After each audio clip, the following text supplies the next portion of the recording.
కీలకమైనటువంటి ఎగ్జాంపుల్ చెప్పారు. Of course వాస్తవ పరిస్థితులు కూడా అవే. నుమాన్ గారు good morning. Very good morning. కేరళలో సగటు మనిషి జీవించే జీవిత కాలం ఎక్కువే. కేరళలో హెల్త్ డిపార్ట్మెంట్ కూడా చాలా స్ట్రాంగ్గా ఉందని చెప్పాలి. కేరళలో ఎడ్యుకేషన్ కూడా హై ఎండ్, దేశంలోనే మొట్టమొదటి జీరో, అంటే ఎడ్యుకేషన్ లెస్ పర్సెంట్ ఎంత ఉందంటే జీరో. సో నిరక్షరాస్యత అనేది లేదు కేరళలో. అట్లాంటి కేరళ ఒక అభివృద్ధి చెందినటువంటి రాష్ట్రంలో అభివృద్ధికి ఆమడ దూరంలో ఉన్నటువంటి తెలంగాణ రాష్ట్ర ముఖ్యమంత్రి వెళ్ళి అక్కడ అభివృద్ధి చేస్తాం అంటే కేరళతో పోలిస్తే కేరళ విద్యా ఎడ్యుకేషన్ కోసమే కేరళ ప్రభుత్వం 15% కేటాయించింది. ఇక్కడ అట్లీస్ట్ 18% కేటాయించాలని చెప్పేసి ఆకునూరు మురళి ఒక రికమెండేషన్ చేసినా కానీ కనీసం 10% బడ్జెట్ కూడా పెట్టలేనటువంటి మనం పోయి కేరళలో ప్రచారం చేస్తే తెలంగాణ పరువు పోతుంది. అబద్ధాలు చెప్పి ప్రచారాలు చేస్తున్నారు. మిగతా రాష్ట్రాల్లో కంటే అంత అవగాహన లేకుండా అంత తెలివి తక్కువ అయితే ప్రజలు కారు కదా. సో ప్రజల్ని మోసం చేస్తే అక్కడ మోసపోయేటువంటి ప్రజల అని పిప్రశ్నిస్తున్నారు. పినరయి విజయన్ ఇదే ప్రశ్నిస్తున్నారు. మీ దగ్గర బుల్డోజర్లతో ఇండ్లు కూలగొట్టుకుంటున్నారు, మీరు చూసుకోండి, తర్వాత మా దగ్గర రండి అని చెప్పి.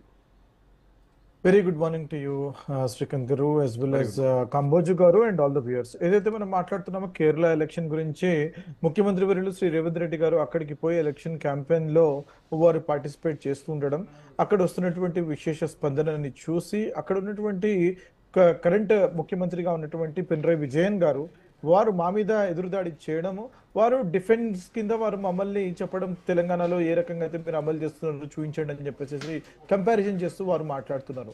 People of Kerala are very intelligent, very smart as you rightly said. అక్కడ లిటరసీ రేట్ అనేది 95 to 96% లిటరసీ రేట్ ఉంది.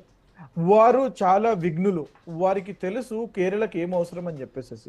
వారు గత 10 సంవత్సరాలుగా కేరళలో ఏ రకంగా అయితే వాళ్ళు పాలించారు, ఏ రకంగా అయితే డిక్టేటర్షిప్ కింద వారు పాలించారు, ఏ రకంగా అయితే ప్రామిసెస్ చేసినటువంటి ప్రామిసెస్ ఫుల్ఫిల్ చేయలేకపోయారు, ఏ రకంగా అయితే కుటుంబ పాలన అక్కడ జరిగింది, వారి కూతురు కానివ్వండి, వారి అల్లుడు కానివ్వండి, వారు సీఎంఓలో ఉంటూ మొత్తం ఏకీకృతమై 100% కాన్సన్ట్రేషన్ తో వారు ఓన్లీ సీఎంఓలో, మిగతా వారికి ఎవరికి కూడా మినిస్టర్స్ కుటుంబ పాలన గురించి కాంగ్రెస్ పార్టీ మాట్లాడుతుందా? కాంగ్రెస్ పార్టీ చేతుల్లోనే, కాంగ్రెస్ పార్టీ కుటుంబం చేతుల్లోనే ఇప్పటికీ పార్టీ ఉంది. సో మీరు కుటుంబ పాలన గురించి మాట్లాడితే కొంచెం విచిత్రంగా అనిపిస్తుంది.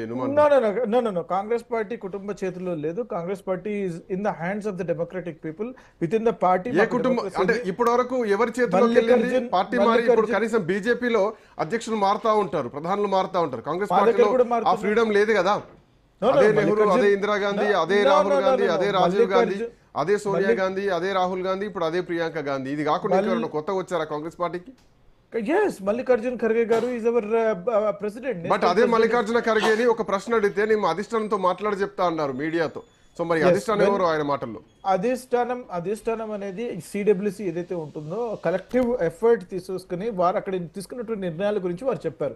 దానిని హైకమాండ్ అని పిలుస్తారు తప్పితే వారు ఒకరో రాహుల్ గాంధీ గారు కానివ్వండి, ప్రియాంక గాంధీ గారు కానివ్వండి, మేడం సోనియా గాంధీ గారు కానివ్వండి అని చెప్పేసి ఎక్కడా చెప్పలేదండి.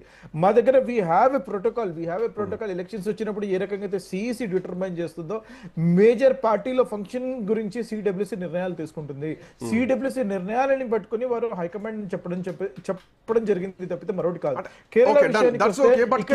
కేరళలో మీరు చేస్తున్న ప్రచారానికి పినరయి విజయన్ ఇస్తున్నటువంటి కౌంటర్ చాలా గట్టి కౌంటర్ కదా.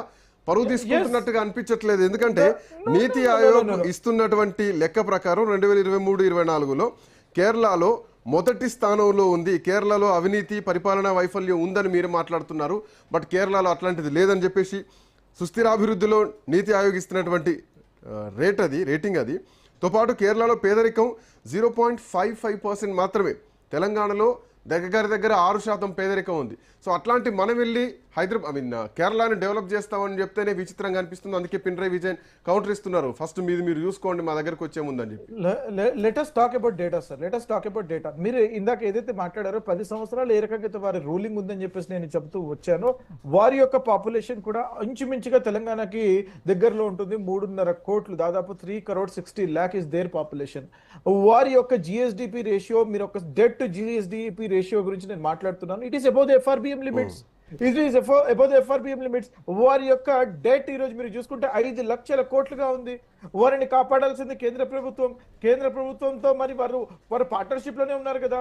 Both the LDF and BJP are the two sides of the same coin కదా. వారిని కేరళని కాపాడాల్సిన బాధ్యత వారికి లేనప్పుడు వారు చేయట్లేదు కాబట్టి we have come up with LDF 5 guarantees. LDF BJP ఒకటి అంటున్నారా?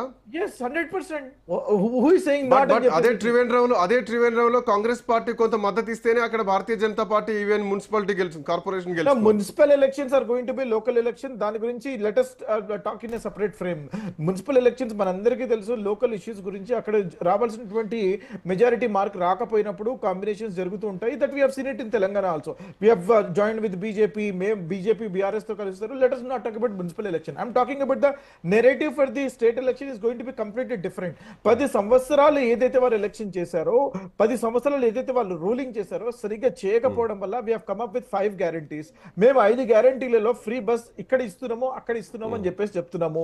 3,000 రూపాయలు ప్రతి మహిళకి ఇస్తామని చెప్పేసి అక్కడ చెప్తున్నాము. ఇక్కడ మేము 2,500 రూపాయలు ప్రతి మహిళకి ఇవ్వడానికి మేము ముందుకు వచ్చాము. ఈ గ్యారంటీ ఆ guarantee they are very similar. మేము ఇక్కడ ఏదైతే ప్రామిస్ చేసామో అది అక్కడ ఫుల్ఫిల్ చేస్తున్నాము. అంటే కొత్త కల్చర్, ఒక ఫెయిల్యూర్ కల్చర్స్ ఇవన్నీ, ఒక ఫెయిల్యూర్ పథకాలు ఇవన్నీ మధ్యప్రదేశ్లో ఇచ్చారు, మహారాష్ట్రలో ఇచ్చారు, కర్ణాటకలో ఇచ్చారు, తెలంగాణలో ఇచ్చారు, ఆంధ్రప్రదేశ్లో ఇచ్చారు. వీటితోటి ఆర్థిక వ్యవస్థ నష్టపోతుంది.